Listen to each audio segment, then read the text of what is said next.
Two cops thought they could rough up the wrong man and walk away. They were wrong, and they learned it the hard way. It all kicked off on a Saturday night in Wichita Falls, Texas, one of those dry, heavy nights where even the pavement feels like it's holding its breath. Right outside a small neighborhood store called Sammy's Quick Mart, there was a man in navy blue scrubs, juggling a bag of groceries and his car keys. His name, Deshaun Briggs. 34 years old, calm, patient, the kind of guy who always left extra tips at diners and held doors open without thinking twice.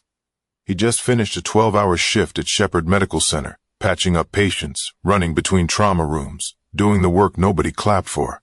He wasn't thinking about anything special, just that his feet hurt, and he couldn't wait to kick off his sneakers and dig into the leftover barbecue sitting in his fridge. But then, in the middle of him fumbling for his car door, he caught it. The hard screech of tires, the sudden click of doors flying open, the heavy bootsteps pounding the asphalt toward him. "Hey, drop the bag now!" barked a voice from behind him. Startled, Deshaun turned around, still holding the plastic sack of Gatorades and chips. Two police officers stormed toward him, one stocky with a red buzz cut, the other lanky with a serious mustache that didn't match the goofy look in his eyes. Both had their hands hovering way too close to their holsters. "I just came out the store, man. What's going on?" Deshaun said, confused, trying to keep his voice low and non-threatening. The shorter cop, Officer Brent Harlow, according to his badge, marched up and slapped the bag out of Deshaun's hand like he was brushing away trash. The Gatorades hit the ground and rolled into the street. "You match the description," Harlow barked, "so shut it and put your hands behind your back." Deshaun blinked. "What description?" He didn't even finish before the other cop, Officer Dylan Markey, grabbed his wrist roughly and twisted it behind his back. People standing by the gas pumps stared. A woman recording on her phone. A teenager frozen mid-step. Nobody moved. The handcuffs clinked loud against Deshaun's skin. "I work at the hospital." "I'm a nurse," he said through gritted teeth. "Yeah, and I'm the King of England." Harlow sneered. Deshaun could have fought. He could have screamed. But he didn't. He knew how those stories ended. Instead, he stood there on the side of Broad Street, hands scuffed, cheeks burning, heart pounding a slow drum beat against his ribs. He thought about his mom, who had always told him, "Keep your dignity, no matter what." He thought about the uniform folded neatly in the back of his closet, and he thought, not now, but soon. But if Deshaun thought the worst was over that night, he was dead wrong. It was just the beginning. The ride to the station wasn't long, but every second dragged. In the back of the squad car, Deshaun sat stiff as stone, his wrists raw from the cuffs. The two officers up front laughed about a basketball game playing on the radio, not even glancing back at him. No Miranda rights, no explanation, just the smell of sweat, cheap coffee, and dusty vinyl seats. When they pulled into the cracked parking lot of the Wichita Falls Police Department, Harlow yanked Deshaun out like a sack of potatoes, his elbow scraped against the door frame. He winced but said nothing. Inside, under the harsh fluorescent lights, the front desk clerk, an older woman with deep wrinkles and gray hair tied back in a bun, looked up from her crossword puzzle. Her eyes flicked from Deshaun to the officers, back to Deshaun, and something shifted behind her tired gaze. "Booking for shoplifting suspect," Officer Markey said, slapping a clipboard onto the counter. The woman narrowed her eyes slightly, but didn't argue. She just buzzed open the metal door leading to the holding cells. Deshaun didn't fight, didn't raise his voice. He knew better than to give them any more ammo. They tossed him into a cold, windowless room. Concrete walls, a steel bench bolted to the floor. No phone call, no rights read, no paperwork shown. An hour passed, then 2, then 3. No one came. No one said anything. When the door finally cracked open, it wasn't a detective or a lawyer. It was Officer Harlow again, holding a flimsy manila folder. So Harlow started flipping it open dramatically. "Turns out you're not our guy." Deshaun stayed seated, his fingers tightened into fists in his lap. "You fit the description, though," Harlow added casually, like he was talking about misplacing a TV remote. "Dark hoodie, dark pants, male, black." There it was. No apology, no regret, just a shrug and a half smirk. "You're free to go," Harlow said, tossing the folder onto the bench like he was doing Deshaun a favor. Deshaun stood up slowly, his knees cracking from sitting so long. He walked past them silent, but not because he had nothing to say, because he had plans, big ones. As Deshaun pushed through the station doors into the cool night air, he didn't feel free. He felt like a soda can someone had shaken and tossed aside, dented on the outside, ready to explode inside. But Deshaun wasn't the type to explode. He was the type to move in silence, and that silence was about to get very, very loud. That night, Deshaun sat alone at his kitchen table. No lights on except the weak glow from the hood over the stove. His phone buzzed every few minutes. Texts from friends, co-workers, even strangers. Someone had posted a video of the arrest online, and it was spreading fast. The comments stung worse than the bruises on his wrists. Another one. Man was just buying Gatorade. These clowns don't even try to hide it anymore. Deshaun scrolled and scrolled, but it didn't make him feel any better. It made him feel smaller, angrier, tired. He thought about letting it go. He really did. He thought about showing up at work the next day, laughing it off with a weak joke, pretending like the world hadn't spat in his face or picked. But then he looked at the old photo framed above his kitchen counter. His father, Reverend Lionel Briggs, standing proud in his army uniform from 25 years ago. A man who had survived war zones and segregation and still taught his son one simple rule: never let anyone steal your dignity. Deshaun sat up straighter. He opened his closet and reached way back past the winter coats, past the hospital scrubs. There it was. His own army uniform, polished shoes, sharp creases, medals earned from deployments in Afghanistan, humanitarian missions in Haiti, disaster relief in Louisiana. Deshaun hadn't worn it in years, not since he shifted full-time to nursing. He ran his hand over the ribbons. A reminder, he wasn't just a nurse. He wasn't just some guy at a convenience store. He was a soldier, a veteran, a protector. By midnight, Deshaun had a plan. He wasn't going to scream into the void online. He wasn't going to post angry videos or beg for sympathy. He was going to walk straight into the lion's den and make them see him for who he really was. He spent the next day gathering everything he needed. Statements from the bystanders, screenshots of the video going viral, a formal complaint letter, tight, professional, no swearing, no typos. And one more thing, he called an old army buddy, now working as a legal advisor for military personnel. They agreed to meet him at the station. By the time Deshaun zipped up his uniform the next morning, something inside him had shifted. He wasn't nervous. He wasn't scared. He was ready.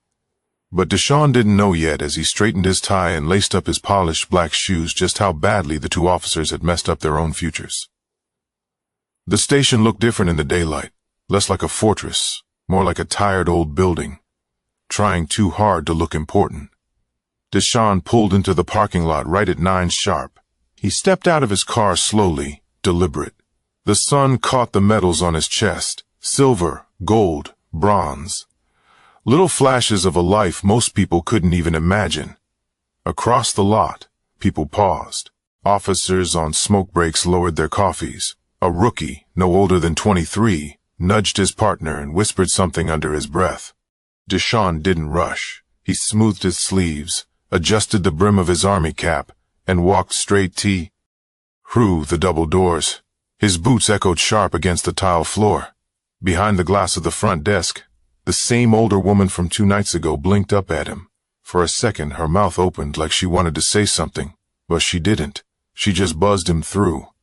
Inside, the air was different, thicker, heavier. At the center of the main room, sitting with coffee and paperwork, were Officers Harlow and Markey. Deshaun stopped 10 feet from them. "Good morning," he said, voice steady.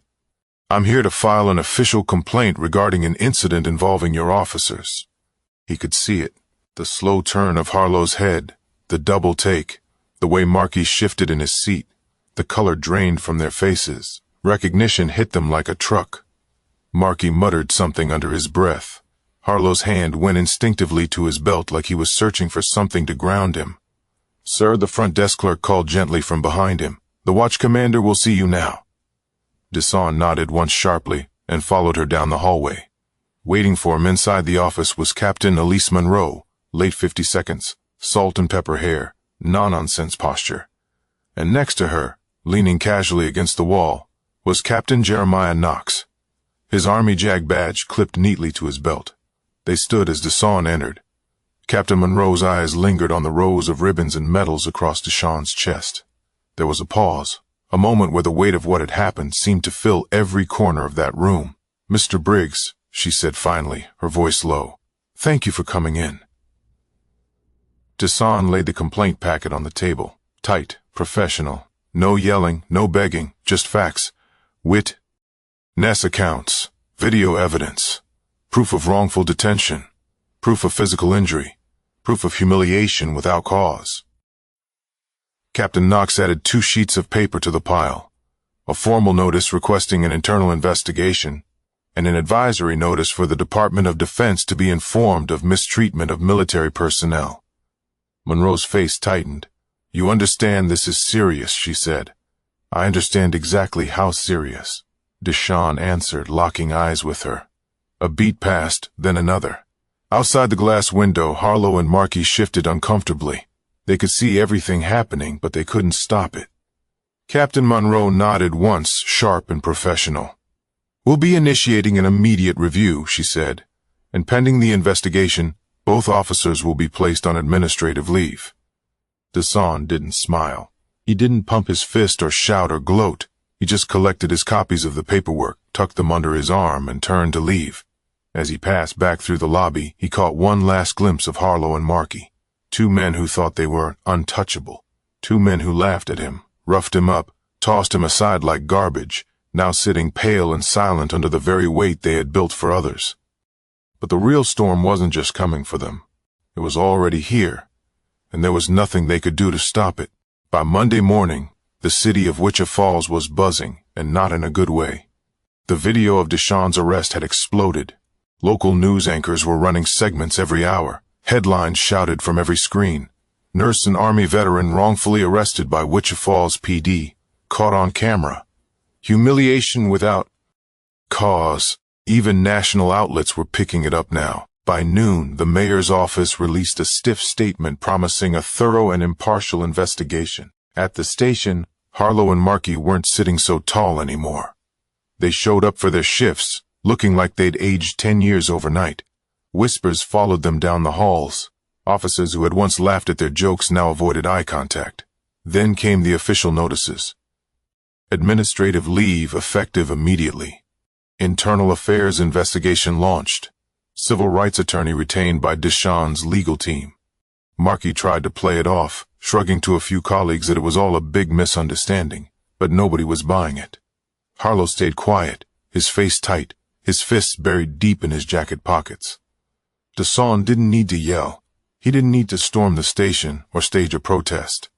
He had done something more devastating. He had let the truth do all the talking. Meanwhile, Deshawn's life flipped upside down in a different way.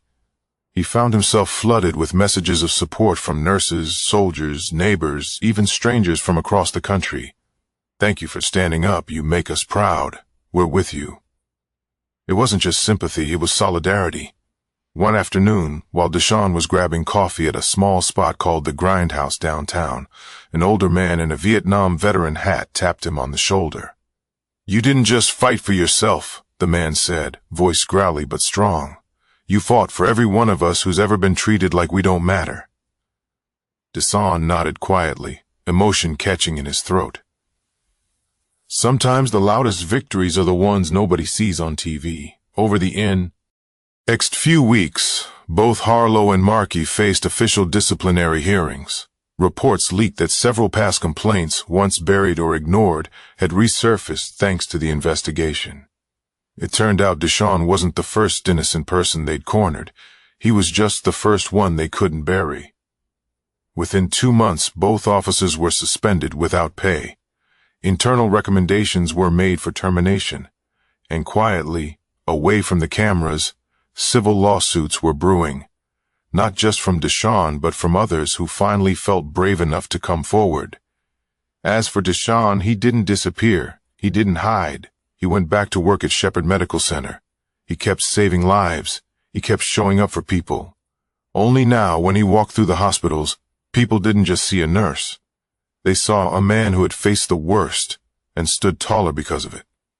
But for Deshaun, this victory wasn't about revenge. It was about reminding everyone watching that dignity isn't given, it's defended. The news cycle eventually moved on like it always does. New scandals, new headlines, new distractions. But in Wichita Falls, the memory of what happened to Deshaun Briggs didn't just fade away. It left a mark. It sparked changes inside the police department. New sensitivity training, mandatory body cams turned on at all times, stricter accountability measures, small steps, late steps, but steps forward all the same. Deshaun never once showed up to brag or gloat. He didn't stand outside the courthouse with a microphone. He didn't shout anyone down. Instead, he quietly met with local high school students during a Veterans Day event. He spoke to them about service, about standing up without violence, about the strength it takes to stay calm when the world wants you to lose control. He told them the truth, that injustice is real, that dignity isn't something you beg for. It's something you defend every day with how you carry yourself, even when no one's looking. And the kids really listened, because Deshaun wasn't a headline. He wasn't a viral video. He was a real man standing right there breathing the same air, wearing a uniform that meant something. Weeks later, Deshaun got a letter from the mayor's office, an official apology on behalf of the city, another from the Department of Defense thanking him for his service and his continued embodiment of American values, both in and out of uniform. He framed neither. They stayed tucked in a drawer under his bed, because for Deshaun the real reward wasn't paperwork or payouts. It was knowing that somewhere someone had watched how he handled it all, and decided to stand a little taller the next time they were tested. He knew he couldn't fix everything. Racism wasn't new. Abuse of power wasn't new. And the fight for fairness wasn't going to end just because he wore a nice uniform one day. But he also knew this. Change doesn't happen in tidal waves. It happens one small moment at a time. One decision to stay calm. One refusal to be broken. One step forward when everything in you wants to sit down. And that's what made the difference. The story of Deshaun Briggs isn't about a man who got even. It's about a man who reminded everyone around him, and maybe even himself, that respect can be demanded without raising your voice. That real power doesn't come from a badge or a title. It comes from knowing exactly who you are, no matter who's trying to tell you different. And that's a lesson every one of us can carry into the next time life tries to knock us down. If Deshaun Briggs taught us anything, it's this. Never let anyone else define your worth, and never let anger steal your dignity. If this story moved you even just a little, share it with someone who might need the reminder. And if you ever find yourself in Deshaun's shoes, remember, stay calm, stand tall, and make your voice heard the right way. Because dignity isn't given, it's defended.